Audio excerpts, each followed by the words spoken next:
Morning po, meron po tayong non-food unboxing and testing today. Aulon smartwatch. So pinadala po ito ni Aulon. Dumating po siya I think 2 days ago. Hindi ko lang po naasikaso.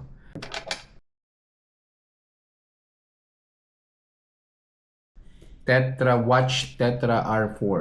Ayan. Ilalagay ko po sa description yung link po nito kung saan po pwedeng bilhin at saka kung magkakano po siya.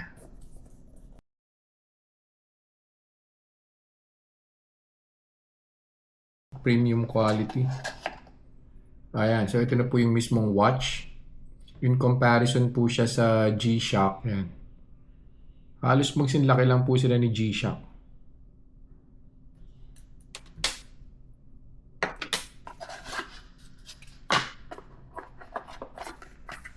I would assume na ito po yung cable, charger cable.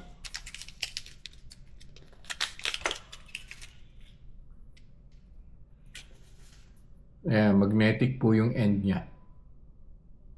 Tapos type A po itong kabilang end. Ayan. So hindi po siya mag-a-attach kung magkabaliktad po yung poles ng magnet. Kailangan pareho po siya. Naka-align. Yan. And it comes with a screen protector as well. Ito. Oh, there.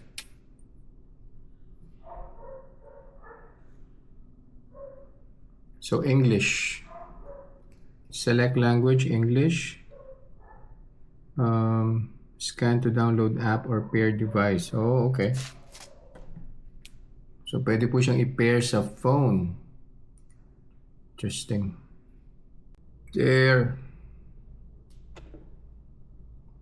So, kailangan nyo talagang i-scan tong QR code before you could start. And then, you need to select App Store, Google Play, and then may mga Chinese characters na po sa baba. So, in my case, I'll choose Google Play. Yan. And you need to install Glory Fit Pro. Yan po yung pangalan ng app. Installing. And then yan, tatanungin ka na niya kung ano yung goal mo in terms of number of steps. So gawin nating default is 8,000. There you go. Ayan na yung health monitor mo. Nakakonect yung smartwatch mo dito sa phone na to, and this would record whatever health related activities. And I'm pretty sure meron din tong yung nababurn na calories, yung distance na nilakad, number of steps, and yan, connect, yan. So nag-prompt na siya. My phone is trying to connect no sa smartwatch. So I'll just press the check button.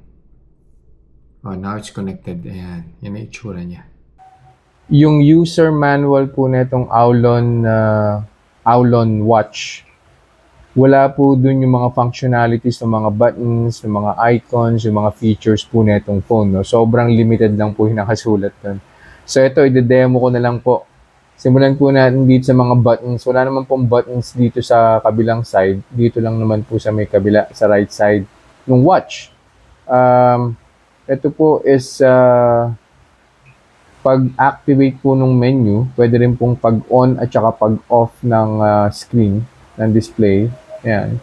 Ito po yung menu na sinasabi ko. So, lahat po ng functionalities niya nandyan. Try ko po i-zoom try ko pong yan, para ma-capture po siya. So, may makikita nyo po dyan, nandun po yung phone call, meron pong oxygen level, heart rate, yung health monitoring, tapos yung mga calculator function, meron din pong note, records, kung may mga health records po kayo, ayan, andyan po lahat yan. So pag pinrest niyo po ulit yan, babalik po siya ron sa mismong face ng clock.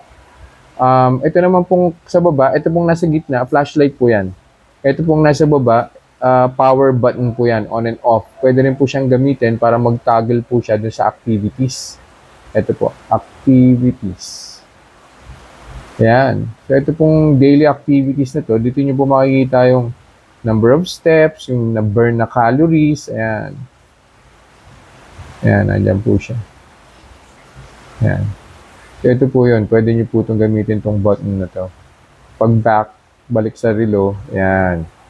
Kung gusto nyo pong palitan yung face ng watch po ninyo, ilo-long press nyo lang po yan. Ayan. Tapos lalabas na po lahat ng mga face ng watch na ginamit nyo na po, no? Ayan, no? Ayan na po yung mga ginamit ko eh. So, isa-isa po yan lalabas. Isuswipe nyo lang po either pakaliwa or pakanan. Tapos, pag halimbawa, gusto nyo po itong yan, classic, pindutin nyo lang po siya. Tapos, ayan na po. Yan na po yung bagong yan na po yung face ng watch ninyo. Tapos, i-long press nyo lang po siya. Ayan. So, pwede na po kayo ulit mamili. Ayan. Ito na po yung mga ginamit ko eh. So, pwede pong digital. Para medyo modern yung dating niya. Ayan. Kompleto po yan. At gumagana po lahat yan. Meron po diyang heart rate, meron pong oxygen level, pati po yung number of steps for the day, kilometers na nalakad na. Kompleto po yan. Nandyan po lahat. Kung mapapansin nyo po, wala pong double tap to yung parang phone. Kung gusto nyo pong i-activate yung display. Ang seste po niyan, pag sinuot nyo po yan sa wrist ninyo, nakababa po yan di ba? Usually nakaganyan. Yan. So, pag inangat nyo po siya, finace up nyo po siya, or raise up po yung tawag niya, boom. Mag-on po automatic yung display niya. So, ganun po siya i-activate. Tapos, pabayaan nyo lang po siya. Pag wala pong activity, automatic naman po yan. Mag-off po yung screen niya. Yan. Okay? Pwede nyo rin po siyang pindutin, tong button na to, para mag-activate po yung display niya. Yan. So, dito po mismo sa screen, pag pinull down nyo po itong monitor or itong display, yan, may lalabas po dito na quick menu. So, nandito po yung flashlight. Ayan, ito flashlight. Ayan, maliwanag po yan. Lakas po yung flashlight na yan. Okay. Ayan. So, ito po yung kung anong klase nung yung mga buttons na pinakita ko po kanina, yan. Ito po, different configuration po ng mga buttons na yan. Yan. Tapos ito po yung para sa phone call. Of course, nakakonect po yan dapat sa phone niyo. Meron po tayong, ito yung display brightness po ito. I-off ko po muna yung flashlight. Brightness po ito, yan. Makikita nyo naman po, no? Yan, brightness. Yan. Night mode. At saka ito po yung settings. Dito po sa settings, yan, makikita nyo po dyan, display, kung gusto niyo po i-configure yung display, meron po tayong sound and vibration, do not disturb, theater mode, down button, itong cover lock, yan. So, pag kinover nyo pong ganun yung, kinoveran nyo po ng palm nyo itong mismong watch, maglalak po siya. Meron po siyang ganung functionality. Power saving, date and time, password, meron din po. Tapos ito pong sport recognition. Ayan. System, QR code, then yung about, yung tungkol po sa phone. Ayan. Kung gusto nyo po siya ibalik nyo sa clock mismo, pwede nyo pong i-press to, yan. Or po pwede nyo pong i-swipe pa kanan, yun po yung exit niya. Pag sinwipe nyo naman po pag pinull up nyo naman po itong display, notifications po yan, yung mga na-miss nyo po na notifications, yan po nakalagay. Pag sinwipe nyo naman po to the right, ito, meron pong quick menu dito. So, ayan po, yung call, yung temperature or weather, meron pong date, time, day, tapos yung oxygen level, meron po diyang, ito, records po yata yung orange na yan. So, kung gusto nyo po siyang i-access ng mabilisan without going to the main menu. And then, pag sinwipe nyo naman po siya from right to left, ayan, yan, lalabas na po. Ito po yung daily activity. Yan, summary po yan ng daily activity. Lalabas po dyan ito po yung heart rate. Tapos ito po yung oxygen level. Tapos ito, stress level po ito. So, i-measure din po niya yung stress level po ninyo. And then ito po yung sleeping, number of hours na tinutulog po ninyo. nare-record din po. Of course, kailangan nyo po yung i-configure sa settings. Date, yung weather, yung date, yung temperature, ayan. Tapos meron pong music. Ito pong music sa phone po nang gagaling yan. Tapos pag pinlay nyo po yan, gagamitin po niya yung speaker netong watch. Dito po siya tutunog. Tapos balik na po siya sa clock. So yan. Sa likod po niyan, ito po yung sensor. Yan. Halos kapareho po yan nung heart rate sensor na ginagamit ko po sa biking. No?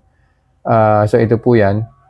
Yan po yung nakadikit sa skin nyo. Tapos i-measure po niya yung oxygen level po ninyo at saka yung heart rate. Yan. So yun lang po, napakadali pong gamitin nito and napaka premium tingnan. Hindi naman po siya madaling masira. Mararamdaman nyo naman po na of high quality yung materials na ginamit po nito. And ang maganda po nito, mura lang po ito. So kung gagamitin nyo po siya sa workout, napaka-helpful po nito. So yun lang po for this review. I'll see you guys in the next vlog. Bye-bye.